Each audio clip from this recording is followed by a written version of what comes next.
Good evening, everybody. Welcome to the Steve Freeman Podcast. Yes, first show, 2019.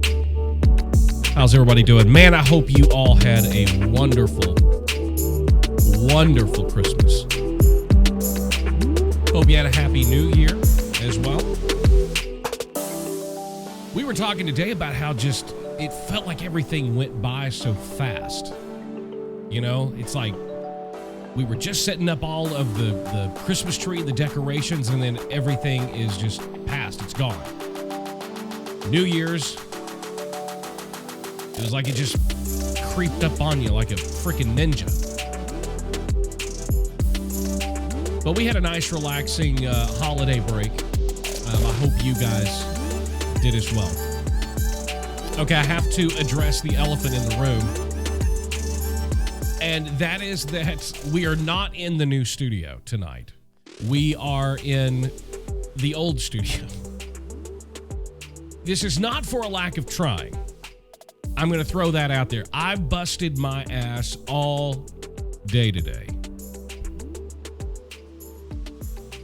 But in the honor of full disclosure, the reason we're not in there is because I procrastinated and waited till today to get 99.9% of it done. So that was my fault. And it was just too much to tackle today, too many cameras, Now, I've got everything about 80% done. So next Tuesday night, we will 100% for sure be in the new studio. But I just couldn't get it all done today. I mean, I tried really hard. I just couldn't get it done.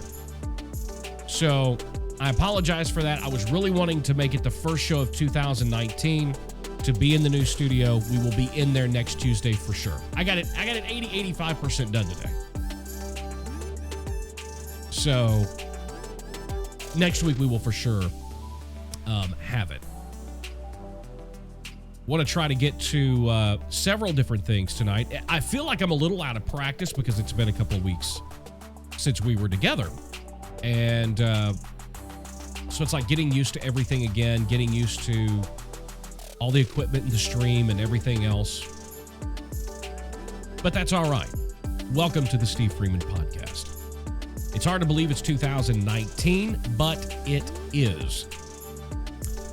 I don't know how long we're going to go tonight. Depends on how many questions you guys have or comments or anything that y'all want to talk about. All you have to do is type it into the chat on whichever respective platform you're watching on tonight. We are simulcasting to Twitch, YouTube, and Facebook all at the same time.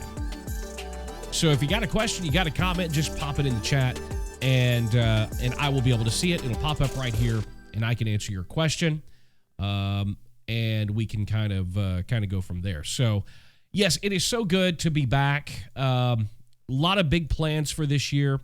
I see David Jones in here. What's up? Happy New Year. Good to see you in here, David Jones. Steve Baker, Happy New Year to you, brother. Matter of fact, I need to call you about something, Steve. So look to hear from me in the next couple of days. I've got something I need to get your input on. But it's good to see you here. Again, have a question or comment, pop it in the chat. I'll see it, and I'll answer it and try to get to it as soon as possible. We may open it up, take a couple phone calls here in just a little bit. But I wanted to share with you all, before we get into the meat of the content tonight, one of the things that I want to talk about as we start off, and this is the first show of the year, I really want to talk about 3 steps to success. And if you can listen, absorb, and apply these, it's 3 steps. It's very simple. Very easy. Rick Murphy, good to see you. Happy New Year to you, brother. If you can, like I said, listen, absorb, and apply these 3 simple requirements and strategy for success, I promise you that no matter what it is that you're wanting to do this year and beyond, whether it's music business, regular business, whatever it is that you're wanting to do, I guarantee you will be successful. It's money back. Before I get into that, I have to share with, everybody always talks about how everything just seems perfect all the time, especially on social media. Things are, always go good. Nobody ever talks about the bad things that happen. You guys know me. I'm a realist, so I'm going to tell you about something that happened the other day, and it just absolutely frustrated me beyond all belief. I did a video for the YouTube channel last year. Actually, I did 2 videos last year titled the best digital distributor of 2018 and then the best digital distributor of 2018 updated. In the first video, I talked about and went over the digital distribution platform DistroKid, which I love. It's still a great platform. I love the fact that, especially for independent artists, many of you have investors or you have people that have a financial interest in your projects. One of the features that DistroKid gives you is the ability to be able to allocate certain percentages of the payments and the royalties that come in to go automatically to a publisher or a co-writer or an investor or mom, dad, grandma, grandpa. That way, when that $1.99 comes in, it automatically distributes it to these people. It sends you put their email address in, they create an account, it goes to their bank account or their PayPal. Loved it. Great thing. And then I ran across somebody asked me to check out Ditto. So I thought, okay, I'll check out Ditto. Ed Sheeran has used Ditto in the past. I mean, it's supposed to be a very reliable and great source. So I had a project for an artist that I'm developing and producing. We put it out in November, and we did exactly what we do. And I've never had this happen before. But we did exactly what we do through the artist development company, and that is one thing that we believe in. We believe in it just as strongly as Gary Vee does, even though he's selling wine and tennis shoes and speaking engagements. We believe in the power and the undervaluement of Facebook ads and Instagram story ads. Right now, it's very cheap to run. They're very cheap to run on both of those platforms, and they're highly effective, especially if you're looking at a certain age range. So one of the things that we implemented well over 2 years ago was buying large amounts of Facebook ads and Instagram story ads and driving that traffic to Spotify, to Apple Music, to Google Play, to all of the different digital sales and streaming platforms. I was sitting at my desk here. I was doing something, and I got an email from Ditto that the title of the email was illegal streaming. So it caught my attention right away. I'm like, what is going on? So I started reading this email, and I number one, I just started getting really upset as I went along. As a matter of fact, I'm going to look and see if I can find the email. Oh, I've got it right here. It said, "Hi there, we're contacting you to report that Spotify has detected abnormal streaming activity on content provided by you. Spotify are working to stamp out artificial streaming activity across our service and use a model that determines when a product has quote-unquote abnormal streaming activity, which is determined using a combination of the following factors, among others." Here are the factors that they list. Number of streams the album received in the past week. Okay, so let's talk about that for a second. Do they send this out to every major label artist that puts out a new album that gets 1 million streams in a week? Why would that draw a red flag that your album's got a lot of spins? That's ridiculous. Second reason, number of users who stream the album. So is it now odd to Spotify and Ditto that you have a large amount of people streaming your content? Isn't that what they're there for? Here's the third reason. Total number of streams, total number of users who stream the track. Again, total number of streams and total number of users. I thought the whole idea was to use Spotify as a platform to launch artists and to drive as much traffic as you can to your Spotify page and get people to stream your singles or your album or your EP. Evidently, the rules have changed. Here's number 3. Number of tracks on the album. So they are now looking at the number of tracks that you put on an album. The album that I'm talking about was an EP. It was 5 songs. Everybody's releasing EPs. 5 songs. So far, we've not met any of the criteria. The next point is number of quote-unquote short-length tracks on the album, meaning 60 seconds or less. Every song on this project was over 3 minutes long. The next one that they give you is number of short-length streams on the album. Okay, Now, this is where I'm like, okay, this one I can kind of understand because it is possible to go out and buy streams and all of that stuff on Spotify. I'm not telling you guys anything that you don't know. I don't believe in doing that because it offsets the numbers and they're not real. And if you're using Spotify to launch your artist career, what good does it do to have a bunch of fake listeners and listens?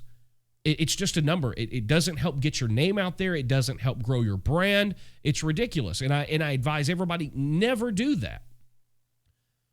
But this says number of short-length streams on the album. Now, here is my, if I can, well, okay, let me say this and then I'll back up and I'll tell you what's happened since then. This was Friday. This was January 4th at 11:05 a.m. when I got this. And I believe that was Friday, if I'm not mistaken. Number of short-length streams on the album. Number one, there is nobody on the face of this planet that can control how long any given listener is going to listen to any song or podcast or anything on Spotify. There's no way to know how long those people are going to listen. If you're doing what we're doing, which is the correct way of doing it, which is marketing music, it's the same thing that Warner Brothers does. It's the same thing that Universal does. It's the same thing that Sony does. Same thing that every other major label, a big machine, it's the same thing that all the other major labels do. They market music using Facebook ads, Instagram ads, Snapchat, if there's Snapchat ads, which I'm new to Snapchat, by the way. If you're on Snapchat, go follow me, the Steve Freeman. Shameless plug there for the old brand. At 42 years old, I figure Gary Vee got me started on Snapchat and convinced me that I needed to have one. So here we go. We've got one. Nevertheless, it's about marketing your music. Every major label does it. Every artist does it. Every artist that isn't doing it should be doing it. And we'll talk about that later when we get to the meat of the podcast tonight. But there is no way on God's green earth that anyone can control how long somebody's going to listen to a song. So I get this, and I think, okay, I'm with you. I see what you're saying here. Is this your attempt to contact me so that we can work this out, so that I can call you or we can email back and forth, some sort of open line of communication to say, hey, we think there's suspicious activity. Can we talk to you about this? So that they could call me and I could say, no, we're running thousands of dollars of ads per week on Facebook and Instagram, driving traffic to their Spotify page. So, I mean, this is it's a legitimate deal, just like you'd advertise any other product. Perfectly legal, perfectly normal, nothing illegal streaming about it. So then I get to that point and I'm like, okay, then there's the last one. Territorial activity. Okay, so when you run highly targeted Facebook ads and Instagram ads and Instagram story ads, I went in, I pulled up Spotify for Artists, and I looked at where all the streams were coming from. They were coming from all of the markets where we were buying advertising and geo-targeting those areas in specific age groups. All of the streams were coming from those areas. And so now you've got this as a factor for abnormal streaming, abnormal activity, depending on what territory it's coming from. Again, just like the last point, there's no way on God's green earth that you can determine where people are going to listen from. This is ridiculous, guys. I'm going to run over this one more time. And those of you in the music business, you listen up, because this is how this right here, if you want my opinion, and we're going conspiracy theory now, but you know what? That's fine. Spotify and the other streaming platforms were the last bastion for the independent artist to have some sort of a level playing field with major label artists. This, to me, sounds like a major label conspiracy. This, to me, sounds like the major labels have gotten together with Spotify and said, hey, because this past year was record-setting for independent artists on Spotify. No joke. It was record-setting. I don't have the number in front of me. I should have had it. I wasn't planning on going this deep into this tonight, but I'm really, really, really pissed off about it. And I'll tell you in a minute why I'm so pissed off. But this is a real deal here. When you look at, they're now considering abnormal activity based on these factors. Numbers of streams the album's received in the past week, So if you're an independent artist and you've got a large following and you've done all that hard work and you've built up this following and you launch your album, you put it out there and it's on Spotify and you direct all your fans to go stream it on Spotify, you're now going to be flagged as having abnormal activity because of the number of streams the album received in the past week. So now you're going to be penalized if you have a successful product on Spotify. The next one, number of users who stream the album. If you have too many people that stream your album, you're going to be flagged for abnormal activity. Total number of streams versus the total number of users who stream the track. There's no way in the world you can control that. I know for a fact my daughter pays for Spotify Premium, and I bet she plays the same 7 songs over and over and over and over again. Post Malone is all it's all she listens to, and it's on repeat. If you don't want that to be a problem, then take the repeat function off of the app. But now you're considered having abnormal activity because of that. Number of tracks on an album? Okay, well, if that's going to flag abnormal activity, then you need to set a minimum. You need to have a minimum of 3 songs for an album, or 5 songs for an EP, or 10 songs for an album. Set a minimum. When you don't set one, you can't hold it against artists for that. The album I'm talking about was an EP. It was 5 songs. The next one, number of short-length tracks on the album, less than 60 seconds. Who in the world is putting up songs less than 60 seconds? I've not run across one. If anybody watching or listening tonight has ever seen or put up a song on Spotify that was less than 60 seconds, please let me know. And the number of short-length streams on the album, less than 60 seconds. Again, you cannot control what other people are doing. If you send somebody a link to something on Spotify, my daughters have done it. My wife has done it. Friends have done it. They have sent me a link to something. I clicked on it and I started listening. I got about 30 seconds in. I'm like, not for me. And I click off. Now, you are being flagged for your music having abnormal activity. Or what the title of this email is illegal streaming.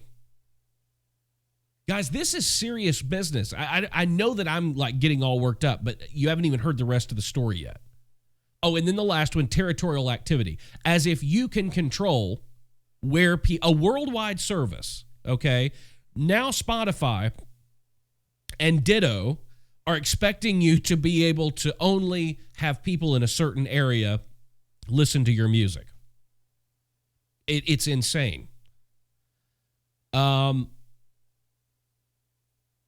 Here's the next sentence after that, and this is where I start to really freak out. It says, products that reach a certain threshold of abnormal activity are flagged by our model as likely to be artificial or removed from Spotify, okay?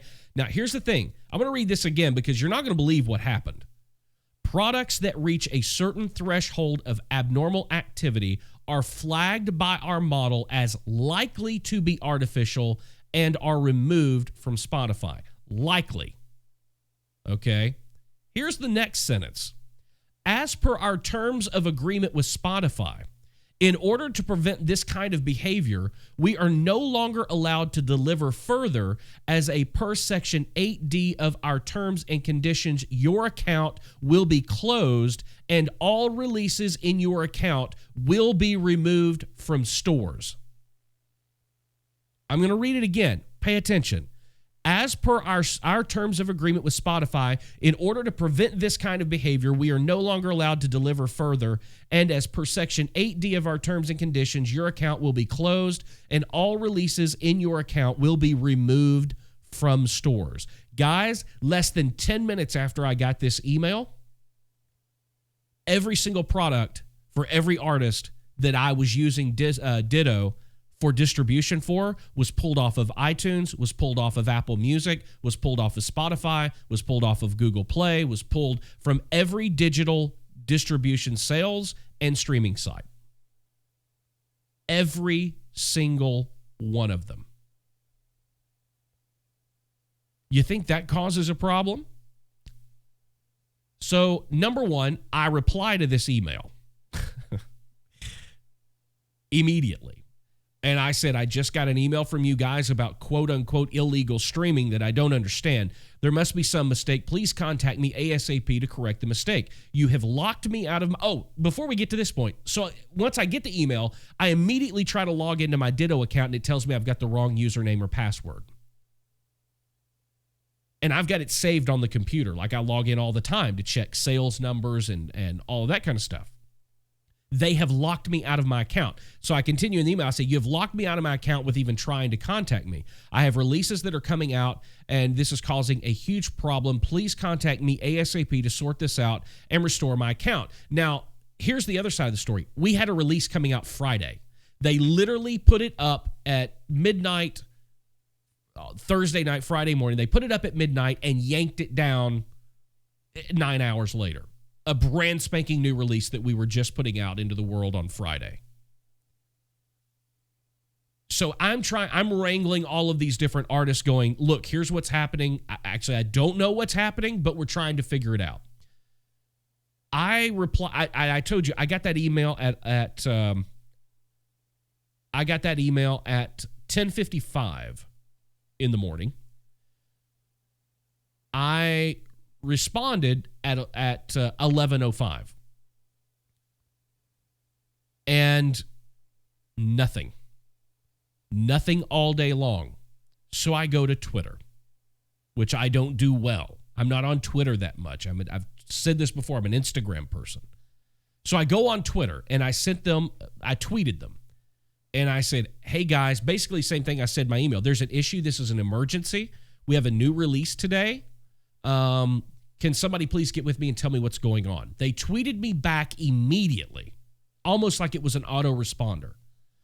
And it said, hey, Steve, sorry about this. Have you submitted a support ticket to support@dittomusic.com? They can help you with this and get the problem corrected.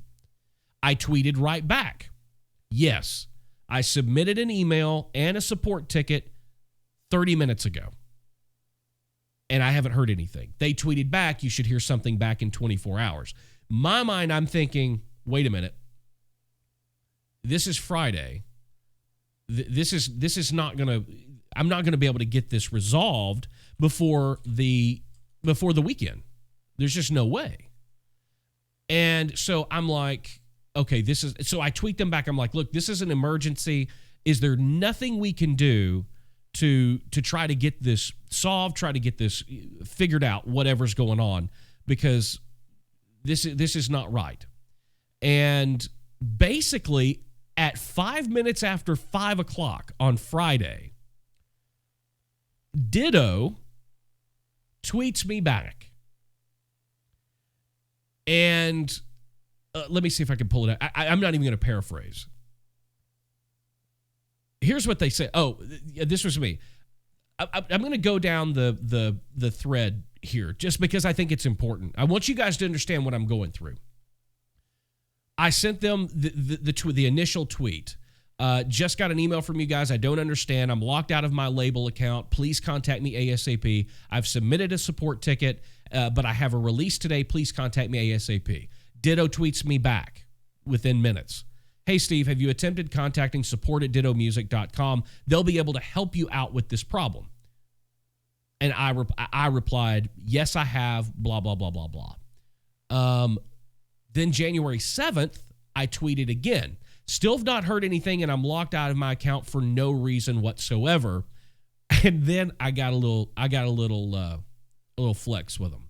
I was like, look, my podcast reaches a lot of people every week around the world. If I don't hear something back from you guys in an hour to resolve the problem, guess what my topic of my podcast is going to be next week?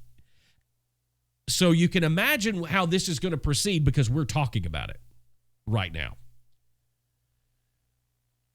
This is the tweet I get back from Ditto in response to that tweet. Hey, Steve, we all finish and head home at 5 p.m. Drop into our DM and we'll help fix this for you when we're back in tomorrow. Okay. And I've never heard another word. Number one, they don't accept DMs. Number one, on their Twitter. You can't DM them. So how can I drop into your DM? when you can't DM them. So I tweeted back, it says you don't accept DMs. I don't use Twitter hardly at all, so I DM'd you on Instagram. I just want to be able to log into my account to get the ISRC numbers that we have assigned. I will not be uploading through Ditto any longer, but I need to access the information and the payments. Because here's the thing, guys, we've sold product through them this year. We have a balance, and they've locked me out of the account and will not contact me. They're holding our money. It's one thing pulling it off of all the stores. I get that, whatever. I still don't understand it because we haven't done any of the things that they said that we had done or that was within our control. But they have locked us out of our account and will not allow us to log in to either get our ISRCs or, which I should have assigned them our own ISRCs and I didn't. I allowed them to do it. I'll never do that again. We have our own ISRC numbers and I will use those from now on that we can assign through the company. And I should have and I didn't. But nevertheless, so we're locked out of our account. We have money in the account that they are not allowing us to have access to. Reports, information, all of that different kind of stuff. And then you heard me talk about the tweet they said earlier. They said that somebody would contact me today. Nobody contacted me today. So I tweeted them an hour ago, and I said, wow, the unprofessionalism. Never heard a word from anyone from Ditto today, as you said I would. At this point, please just provide me your legal counsel's contact so that I can have my attorneys contact them to get this worked out. So, guys, it's not always red carpets and number ones and multi-platinum albums. We have issues. It's not. This has literally caused me loss of sleep. I was just texting an artist, their manager, just a second, and I'm like, I've literally pulled my hair out over this. Now, luckily, I was using Ditto because I wanted to try them out and I was doing other things. I have a major distribution deal. So, luckily, I called my rep at the distributor and I said, here's what's happening. And he goes, send me all the release information and we'll make sure everything gets back up. So my distributor made sure, did everything, helped me on Friday, and right now everything is back up. All of the artist's music is back up. It's a crazy thing. But I wanted to share this with you guys because these are the kind of things that can happen. This happens to everybody. And what I found strange is that these people will not communicate at all. Like, at all. They've stopped tweeting me back, which I think using Twitter as a form of business communication is absurd. Pick up the phone and call. Shoot me an email. An email is more professional than trying to communicate with a company over Twitter. I get, hey, I'm in my phone 20 hours of the day. I'm right there. I'm texting, I'm Instagramming, I'm Snapchatting, I'm Facebooking, I'm LinkedIning, I'm texting, I'm talking, I'm doing all that. I get it. But does anybody else think it's a little strange for something like this to have happened and then seemingly being the only way to communicate with this company is via Twitter? And they're a very reputable company. I'm not tearing them down and saying they're not a reputable company. I would never do business with a company that wasn't reputable. But they are UK-based, and I don't know what that plays into anything. But as it stands right now, I've still not heard anything back from them. They have locked me out of my account, and we have no access to the funds whatsoever. So I just wanted to share that with you guys. I wanted to make you aware of it. I had done a video praising Ditto earlier in the year on the YouTube channel. I'm now going to have to do another video and explain why I turned that video's got 17 to 20,000 views on it.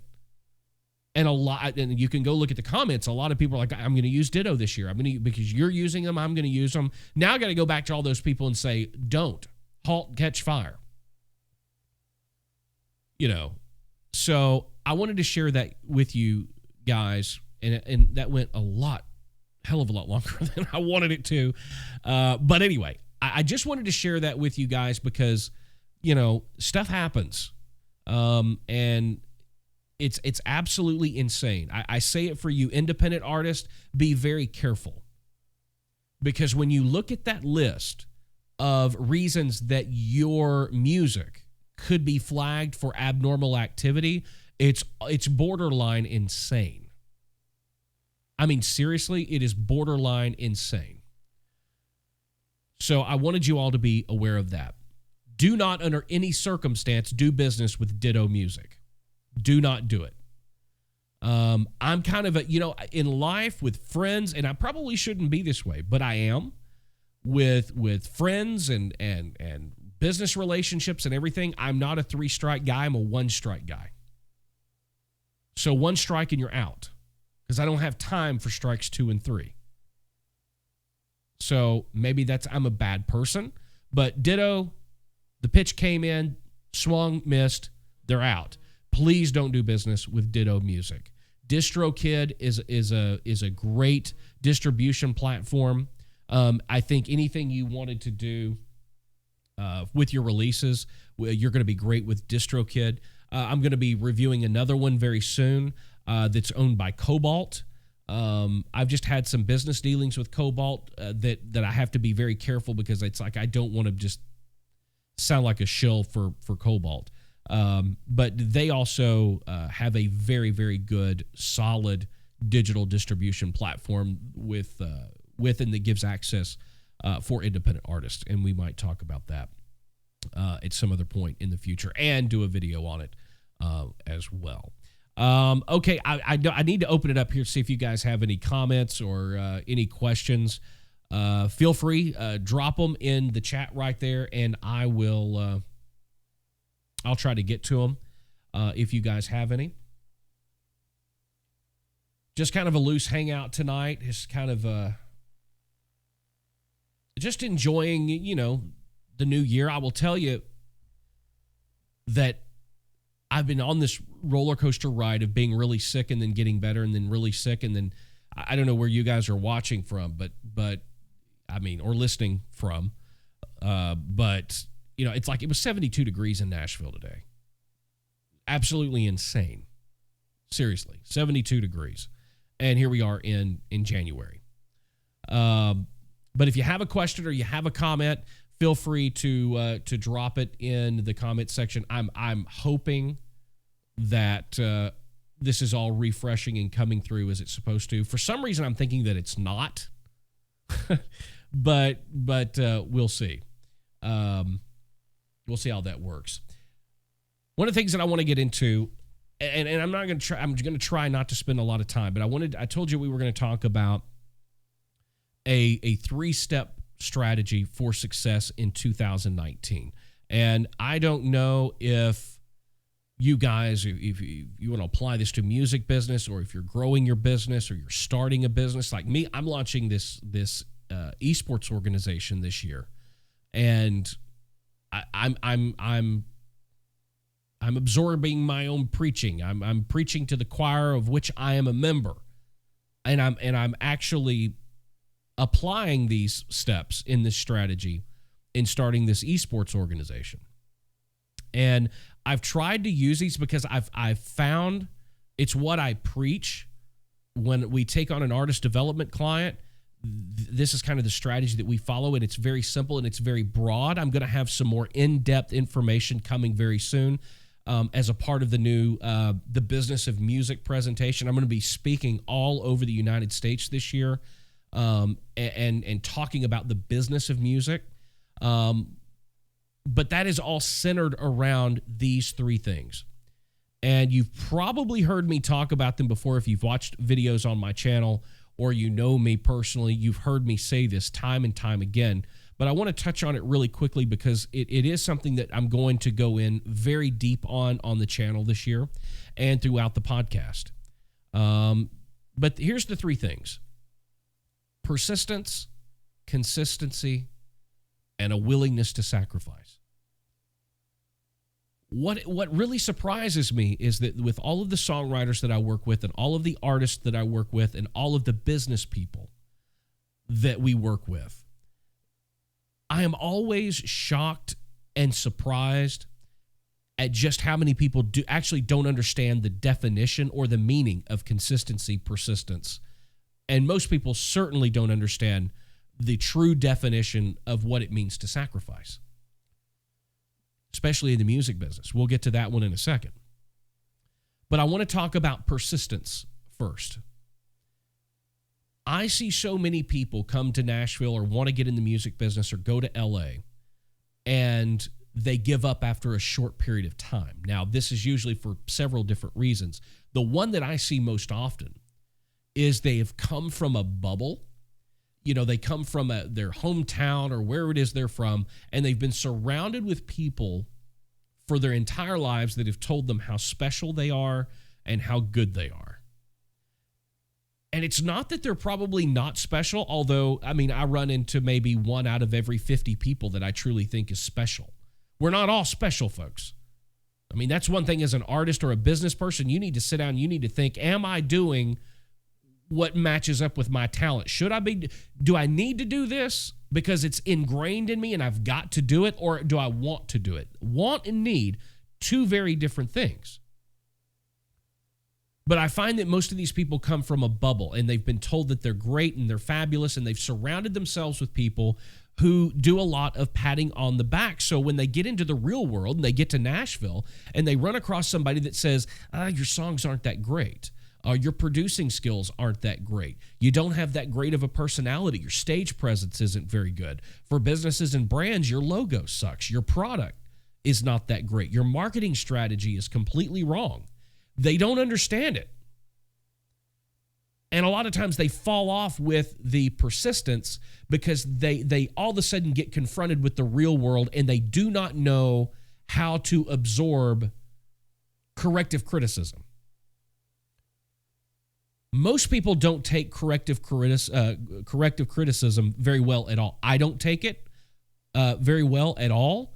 Anytime I hear corrective or creative criticism, I just want to draw a line through the first word.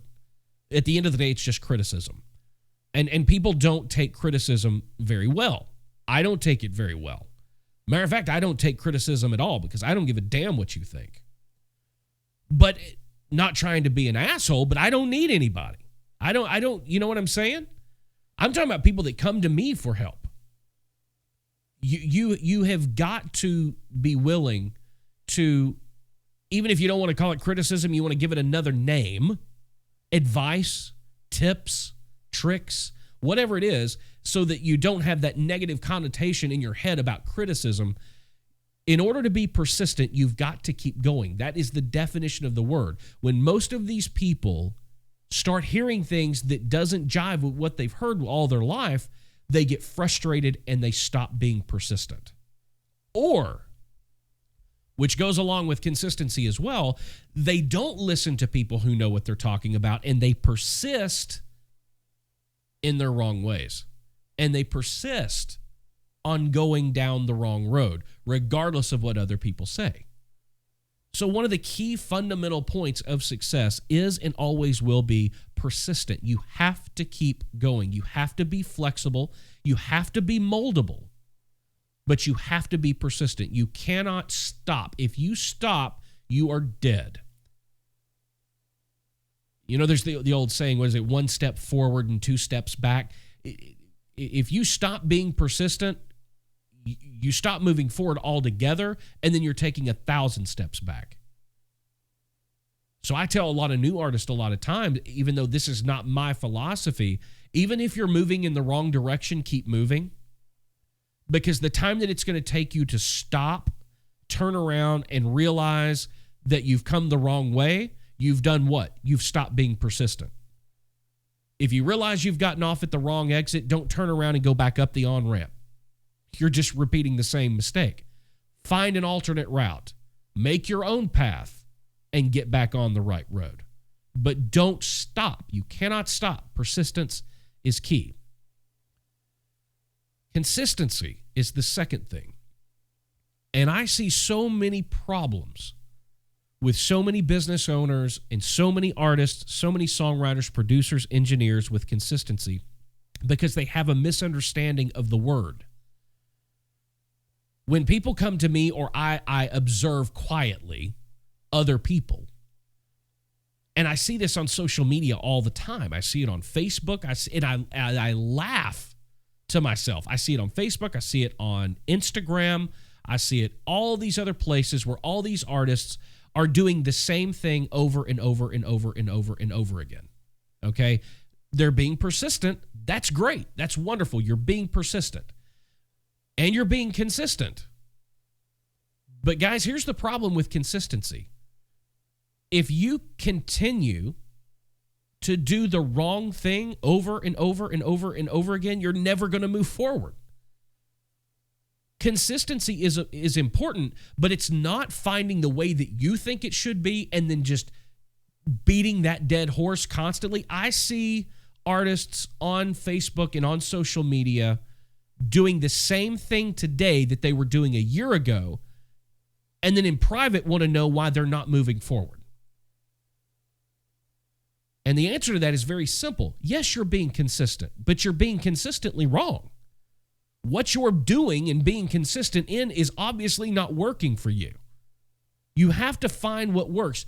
Be persistent, be consistent in your efforts in the face of corrective criticism or creative criticism. You have to be consistent, but be consistent at the right thing.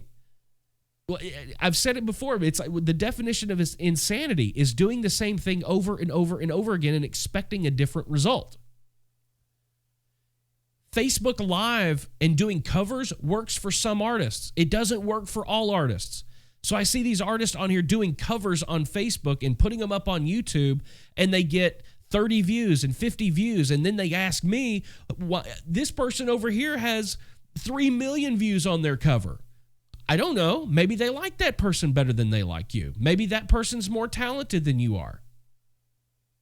Don't just do what that person's doing because you think they have the answer. Find what the answer is for you. You cannot fit a round peg into a square hole and vice versa. You've got to find what works for you. Look, I'm in the middle of it right now with this whole YouTube thing. There are all of these people out there that, how to YouTube, how to grow your channel, how to do all that. And they want you to, and I'm not going to name names, even though I want to name names so bad. But I know that there are people watching that are fans and like these other people. I watch it because I hate them. I'm just being real honest. I watch it because I cuss them under my breath because I'm thinking all this video is an advertisement for your service. You're not trying to help anybody. You're trying to get people to pay you, which is fine. I love money. I love it. But if I want you to pay me for something, I'm going to tell you, I would love to help you, but it's going to cost you X amount of dollars because I don't work for free. Those days were long over. What I don't like doing is putting out crumbs of information and then going, well, all along, but you contact my company and look, if I want your business, I'll come right out and say, here's the email address, here's the phone number. If you want us to work with you, we'll do that. That's just how I handle my business. But these guys on YouTube, and I'm like, why should anybody need to know? You cannot go your way and do what you say. Maybe it worked for you, but that's not going to work for everybody. And you artists out there listening, same thing. Find what it is that makes you unique. And see, in the music business, we are told by major labels, managers, booking agents, and everything else, for whatever reason, they talk out of both sides of their mouth. Out of one side of their mouth, they say that they want you to be unique and be different, but they don't. Because they can't sell unique and they can't sell different until it's already been successful on another level. Then it's cool to be unique. Then you can sell unique all day long. But I'm telling you, in order to stand out, you're going to have to be unique. Find what makes you unique. Stop trying to do covers on YouTube because that's what Boyce Avenue does, or that's what this artist does and they're successful. Stop trying to replicate somebody else's success and go out and find it for yourself. Make it for yourself. Be consistent. But in your process of being consistent, be consistently right. When you're being persistent and you see that something's not working, change it. And then be consistent with that change. If that doesn't work, be consistent with something else. Keep moving, be persistent, be consistent, but you have to be consistently right. Being consistent is just not enough. You have to be malleable, if that's the word. I'm not an English major. You have to be willing to get in your little boat and take the ebbs and the flows. It goes up, it goes down. But find what it is that makes you unique and be consistent in that and create as much content as humanly possible. That's one thing I do agree with Gary Vee on. That guy is the king of content. I'm trying. I just can't create that much content. The more I try, the more I look around, I'm like, holy shit, my life is really not this interesting. I mean, it looks interesting from the outside, but if I have a guy follow me around with a camera all day, you're going to get me on the phone all day. Maybe that's interesting. Maybe somebody would find that interesting. I don't know. Persistent. Be persistent. Consistency. Be consistent. And to me, the most important one of these is the key that unlocks the lock. And this is the step right here that most people want to. I have never run across somebody in my entire life that didn't spend a majority of their valuable time trying to circumvent this last step. I see people on YouTube do it. I see people in the music business do it. I see people in the entertainment business abroad. I see people in the television business, in the movie business, all of my friends, all of my business relationships, all throughout the entertainment industry, and even the clients that we work with on a business side and artist development side. I have yet to ever find one that wants to actually do this third one. And that one is have the willingness to sacrifice. And quite honestly with you, it's not just enough to be willing to sacrifice. You have to actually do it. And to actually do it, you've got to know what the definition of sacrifice really means. Sacrifice, folks, hurts. It hurts. I may have told this story before. I don't know. Somebody can tell me if I have. But I was working with a band several years ago that was becoming very successful very quick.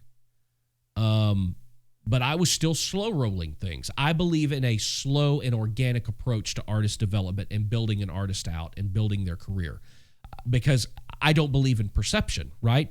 I think if your perception is way up here and your reality is way down here, it's not going to take long for people to kind of scratch past the perception and see that the reality is nowhere near the perception. I think perception is important because that's how you bring people in. We live in a social media society. If your numbers aren't high, nobody gives a damn. And everybody's worth is based on how many subscribers, likes, or followers that they've got. So I understand the value of perception, and I use it to my benefit. But the way that I do things, the way I've always handled my business personally as a songwriter and producer and business owner and entrepreneur, is to make sure that my reality is as close to my perception as possible, so that when you get past the perception, you see the reality, and the reality is just as viable and valuable as the perception itself. I find that people in the music business, especially artists and a lot of business owners, they don't like that. They think that perception brings in people, and then the people will value the product. But I was working with this band several years ago, and I was kept telling the guys, you're not sacrificing. And they thought they were sacrificing, right? They thought because they had to go play this show for free, they were sacrificing.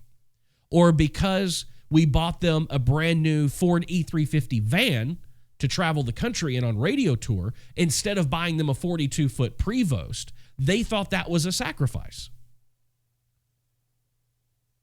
it's almost laughable, but then again, it's honestly, it's not. Because I think that's what most people think. I think people look, and yes, you have a willingness to sacrifice, but everybody's got a line, right? Everybody's got a line that's I'm willing to sacrifice up till this point. Guys, I'm here to tell you, if you want to find real success, you're never going to find it until you are willing to sacrifice past that point. Because that's where success lies. It is going to require you to give up everything, or at least have the willingness to give up everything. To sleep in your car, to lose your home, to lose your cars, to lose everything you've got in a pursuit to find that success. It's almost like a Murphy's Law type situation. If you want to find it, what you need to do is you need to decide that you are willing to sacrifice, but where's that line? You're willing to sacrifice up to what? When you identify that, then you realize that your willingness to sacrifice, the thing you're going to have to sacrifice is that safety net, that line. And that's what most people will not go past, because it takes them out of their comfort zone. And guys, you're not supposed to be comfortable when you're sacrificing. Personally, the road to lead to where I am today was paved with sacrifice. Some of it was forced sacrifice. Some of it was a willingness to sacrifice. I was willing to give up and lose everything. And at one point, 25 years ago, I did. I lost everything. We lost our home. We lost our cars. We lost everything that we owned. But it wasn't until then that it was like, okay, you are literally at rock bottom. Now you know what rock bottom feels like. You have sacrificed literally everything, and it's almost like that karma thing, right?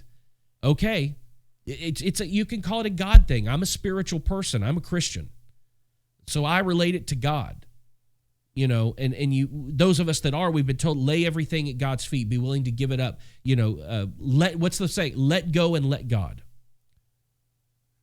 I didn't so much let go as I had it ripped from me, but everything was gone. And it was in that moment that I found the peace to go, this is what I want to do. I am going to write hit songs. I am going to produce multi-platinum albums. I'm going to start very successful businesses. And I did. But I don't think that I would have ever done those things if I had done it from the comfort of that line of willingness to sacrifice just a little. So guys, that's my message to you. I wanted to talk a little bit about that. I told you I'm going to be going deeper into this with the business of music over this coming year here on the channel and on the podcast, because I have such a deep, deep-rooted passion to see other people succeed the way that I have been blessed. And it's odd in the music business, because I say this all the time in meetings and in speeches, that in Nashville, it's kind of like there's the ladder of success, but you got to be careful, because the guy that's above you is sawing off the rung below him and above you to make sure you don't come up behind him. I just was never treated, well, I mean, I was treated that way. I can't say that. I was treated that way, but I want to go way back. When I was in the radio business 25 years ago, I was at a radio station called Kissin 96 FM in Little Rock, Arkansas. Also the Maverick 106.7. And we had a new program director come in. His name was Ken Wall. And up to that point, I mean, I was a young kid at the time, and I was treated like a young kid by everybody at the radio station. All the radio stations. The guy owned 4 at that time. And I was treated like the little kid. And I wasn't much, I mean, I was 14, 15 years old. So, I mean, I was a kid. And actually, as a younger than that, I was 12 or 13. And so I was the kid. But Ken Wall came in, and he kind of took me under his wing. And he didn't treat me like a kid. He treated me as an equal to everybody else. He gave me my first start on the air. I mean, I went from washing the station vans and dubbing horse race results and all of that and production and doing all that. He gave me my first shot on the air. And I think at the time, I was the youngest person to ever go on the air in a medium market. And I never, from that moment, I never forgot how he treated me, how he lifted me up. When I got my very first full-time gig in radio, doing a full show, it was Ken Wall who made the call. In Chattanooga, Tennessee, WKXJ. He lifted me up. We are friends to this day. He has been all over the world. I've been all over the world. I left radio a very, very, very long time ago and got into this side of the music business. Very glad I did that. But I've never forgot how Ken Wall made me feel. And ever since then, I've always tried in everything that I've ever done that I don't want to cut off that rung below me. I want to help people be more successful than I've been. I don't know what that is. It's just, it's in me. I love helping people. I love watching things grow. I think that's why I'm an entrepreneur. I love investing in businesses. I love starting businesses and getting into things that interest me because I like watching things go from the ground all the way up here. And I appreciate the journey and the battle and the struggle that goes on between here and here more than I do when it gets successful. Because 9 times out of 10, when I make something and it's very successful, I walk away. I walk away to go start something else because I love the growth process. So that's what we're going to be doing this year, guys, here on the channel, on the YouTube channel, as well as on the podcast. We're going to be expanding the show to live 2 days a week, Tuesdays and Thursdays. That will be starting in a couple of weeks.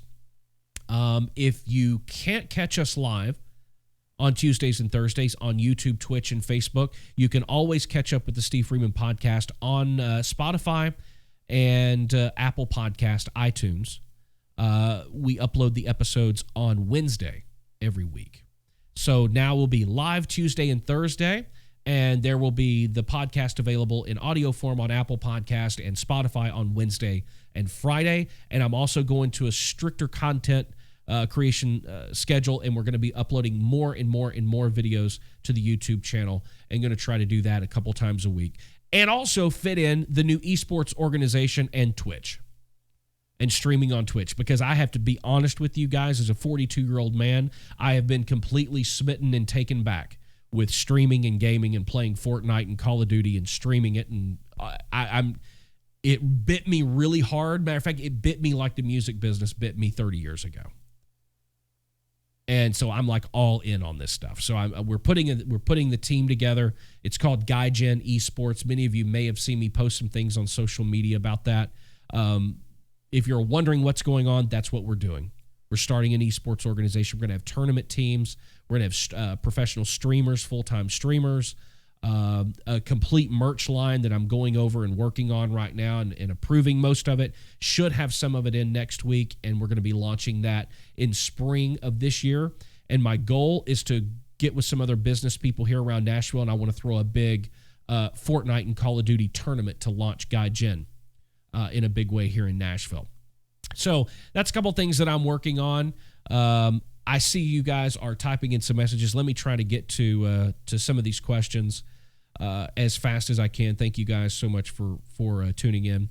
Mike W. says, unreal, so sorry to hear you're going through this. These companies must pay kids minimum wage to man their social media accounts. So unprofessional they conduct business like that. I agree. I couldn't believe. Going back to the Ditto thing. If you missed that, catch it on demand later or listen to the podcast tomorrow and you'll hear my bitch session about Ditto music.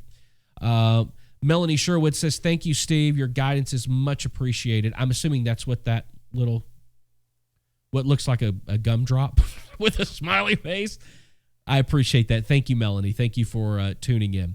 Tech for Your Needs says, hi, what's happening, man? I was watching one of your videos yesterday. as a matter of fact. You were testing out your new live stream equipment, I believe, is what I was watching. You were talking about your Apple Watch. So thank you for being here. James Buchanan says, I believe really talented artists that put 95% cover videos out are slowing their career, no doubt. And I can name names. I totally agree.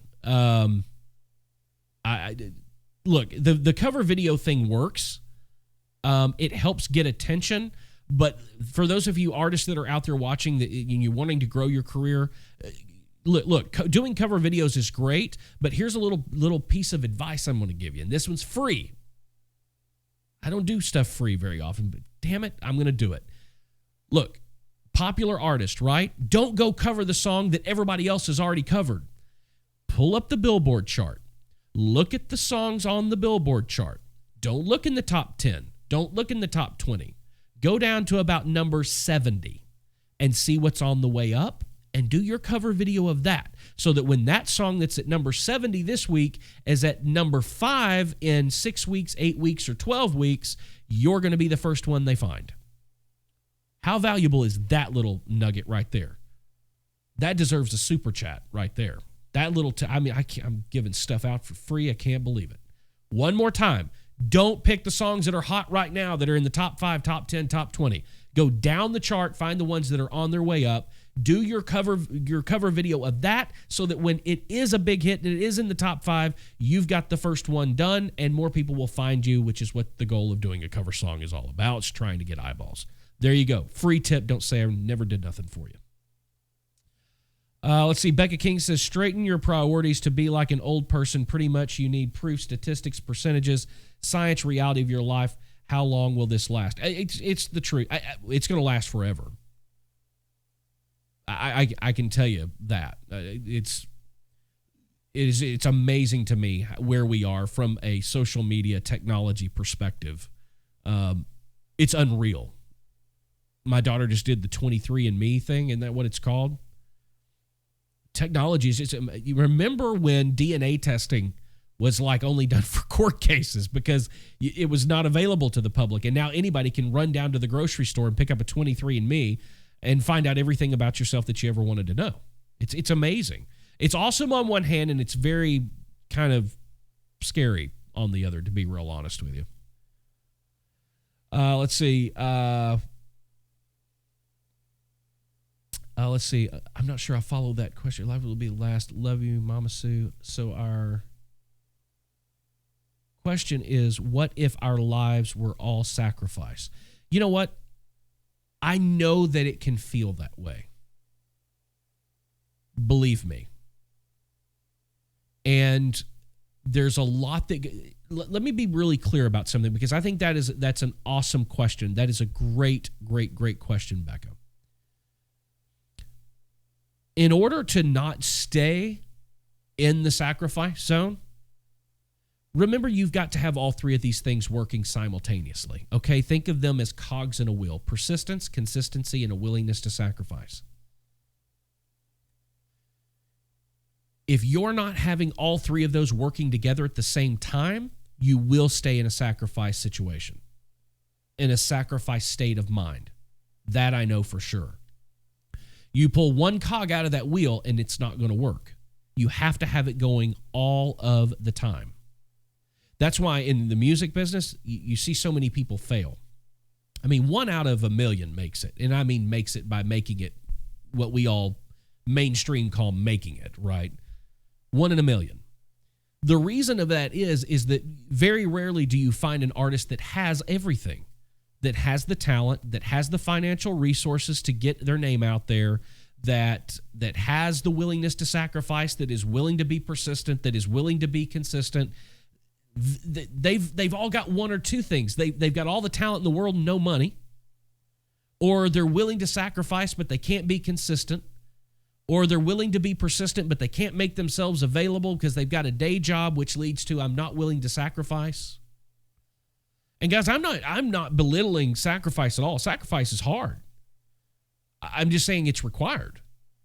And to be honest with you, as far as your question of, if you spend your whole life that way, I gotta be honest with you. There are things that even today I'm having to sacrifice. Sacrifice comes in many forms. My wife and my kids, they will tell you that I sacrifice them, that I'm not there. My daughter right now is playing basketball, a basketball game for school. I'm not there. I'm here because this is my business. And I was thinking in my head, I'm just going to say it, I put business ahead of everything. I put business in front of my family. I put business in front of everything. Is that a healthy thing? Not always. But I know that had I not done that, I wouldn't be sitting right here talking to you. And I'm not saying that my way is right for everybody, but I will tell you that no matter how successful that you get or become, whether that's personally, professionally, financially, anything, you never stop sacrificing. At least you never have to stop having the willingness to sacrifice, because there is no top of the mountain, guys. There is no. You get to the top of that mountain and all you see is a taller mountain in the distance. Promise you. That's why I don't believe in fame, because I don't believe it's ever really truly achieved. But you always and forever, especially if you're a creative person, you are destined to sacrifice your whole life to achieve what it is that you want to achieve. And like I said, even if you go on and you become super and uber successful at whatever it is, you're going to reach that plateau, and that's exactly what it is. It's a plateau, and you look around and you think, my God, I've made it. I did it. And then you turn around and there's a freaking staircase over there, and it's leading up to another level. And then you start all over again. And you're having to think, okay, now I'm here. Now what have I got to be willing to sacrifice to go up that next flight? It's a never-ending circle. And it goes round and round and round. What you've got to do is find a way to be happy. I've said this a million times. If you can find a way to be persistent, consistent, and have a willingness to sacrifice and enjoy the small victories, that's where you're going to feel like you're not always sacrificing. And I tell people in this business all the time, I said it earlier tonight, this is not always red carpets and number one parties and movie premieres and $1 million checks. It's not all that all the time. That's 3% of the time. The rest of the time, we're working our ass off to try to get back to that 1 to 3% of the time. That's just honesty. So it never stops. But I encourage you guys. I've had a real heart for the YouTube thing here lately this past year. I don't know why. Honest to God, I do not know why. But I see so many YouTubers out there that are on their way up and that are trying to achieve things. And they live and die by the subscriber count or the view count. And I just encourage all of you to not do that. Don't do that. You do you. I'll tell you, YouTubers, the same thing is if you are an artist. You do you. Find your uniqueness. I promise you that if you find what makes you unique and you put that out there, there's an audience for you and you will attract those people to yourself. If you are persistent, consistent, and have a willingness to sacrifice. And in that case, your sacrifice is doing this instead of watching Netflix. Or doing this instead of being at your daughter's basketball game. Or doing this instead of going drinking with your friends. Or learning more about cameras instead of watching the basketball or football game. Or learning to play the guitar. That's what I'm talking about. So I don't know that the willingness to sacrifice ever goes away. It's something that you deal with your entire life. But it is the price of admittance to success. I can promise you that. Chris says, studio looks amazing. This isn't it, Chris. This is the old studio. We're going to be in the brand new studio next week. I just didn't, for those of you that are just joining on now and weren't here earlier, we were supposed to be in the new studio tonight. I just couldn't get it all done today. I tried really hard. I just could not get it done. We will be in there next week because I can't wait for y'all to see it. It's awesome. This lady in Chris, tell me if I'm wrong, or Eric, tell me if I'm wrong, but she made me this sign. Some of you may have seen it on Instagram of rolled steel of my logo. It's awesome. We put LED strips behind it, and it glow. It's freaking awesome. I can't wait for y'all to see that. Let's see. Becca says, if you're reading this, me and my Melanie Sherwood always sacrificed, made a little successful business community, worried doing things we believe are good and our better selves. And like you said, it seems good. Everything is on a standstill. If you have anxiety that's scary, hope we will meet you knows what it is. Honestly, and expect investing. Absolutely. I'm always looking for great ideas. Always, 100%. Some of the most favorite things that I've ever done were things that my initial gut reaction was tell me to pass on, and I didn't, and I'm glad that I didn't. Steve Baker says, Steve, this was probably the best, quote, new artist directed informational podcast I've heard in a long time. Definitely a must listen to podcast if you're an artist in this industry. Steve, I appreciate that. Very much so, man. You are a good friend, a good guy. You're one of the good ones in this business. I can promise you that. But guys, if you don't have any more questions, you don't have any more comments, got anything else you want to say, we've been going for about an hour and 12 minutes. My God, these things, people complain all the time that my YouTube videos are long, and it's like, well, hey, I keep looking at my analytics and people aren't falling off. They're watching the whole thing. So I guess I'm just long-winded. And I'm completely 110% self-absorbed. So, I mean, I could sit here all night long and listen to myself talk and watch myself on that screen over there. But I want to thank each and every one of you for joining us for the podcast tonight. I'm looking forward next week to being in the new studio, revealing the new studio. It's going to be a lot of fun. If you are not already, please do not forget and follow me on social media. You can follow me at the Steve Freeman everywhere. It's that on YouTube. It's that on Facebook, Twitch, Instagram, Snapchat, LinkedIn, at the Steve Freeman on every social media platform on the face of the planet. Looking forward to being with you guys next week. As always, if you ever have a topic that you want me to talk about or you have questions, feel free to shoot me an email, thestevefreeman@gmail.com. Something new we're doing this year. Matter of fact, it's so new, I forgot to do it yesterday. I just love it when people give me ideas and they say, you need to do this. And I'm like, okay, we'll set it up and I'll do it. Then they set it up and then I forgot. We are starting a new newsletter called The Revolution. And it's going to be when I don't forget. See, it's so new, I forget. But I'm going to be putting information kind of like what we talked about tonight. I'm going to be giving you little tips and tricks and secrets and discounts and exclusive offers and a bunch of other stuff that's going to be really cool this year. All you have to do is join the revolution, and I'm going to pull it up because I think I can show it to you guys.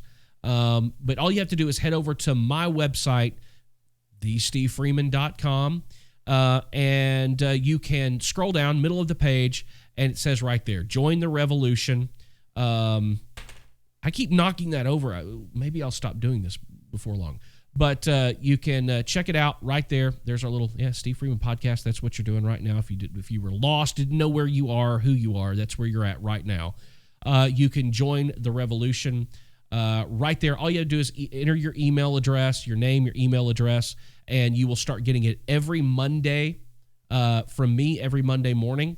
And it's going to be really cool. We've got some really awesome exclusive content that we're going to be releasing through there, as far as some interviews with special guests and little tips and tricks for insiders.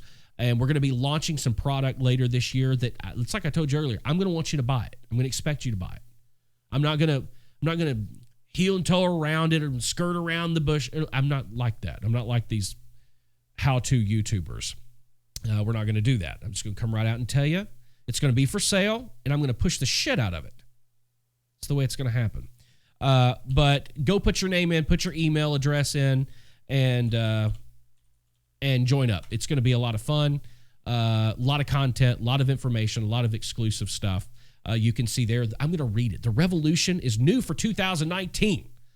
It's my weekly newsletter that features tips, tricks, advice, strategies for indie artists, songwriters, small business owners, entrepreneurs, and growing brands, plus gear and tech reviews. In addition to the valuable information, members, y'all want me to do this in my old radio voice? The way that I used to do this on the radio? We'll try it. Let's see, I haven't done it in a while. In addition to the valuable information, members will get access to exclusive content, giveaways, discounts on mentoring and one-on-one brand development sessions, and a dedicated private email. Contact me anytime with your specific questions. It's free to join the revolution. And I never share your personal information with anyone unless they offer me a lot of money, and then I will sell that shit. I'm just going to be honest with you right up front. No, I'm serious. I won't. If you'll notice, I got the little badge down there. You're verified. Nope, we're not going to share your information. We're not going to do that. Join the revolution. Follow me on social media, and I look forward to being back here with you guys next Tuesday night at 6 p.m. Until then, guys, keep being creative. Keep pushing the boundaries. And there's nothing wrong with being independent. See you next time.